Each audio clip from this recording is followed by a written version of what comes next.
తప్పక కార్యము చేసి నడిపించబోతూ ఉన్నాడు. నీవే నీవే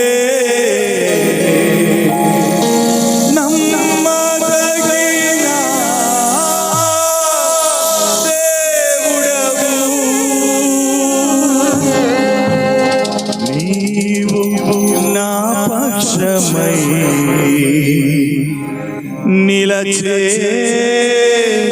ఉన్నావు. మన మధ్య సంచరిస్తున్న పరిశుద్ధాత్మ దేవునికి బిగ్గరగా చప్పట్లు కొడుతూ ప్రభుని స్తుతిస్తూ కనపడదాం. హల్లెలూయా హల్లెలూయా హల్లెలూయా.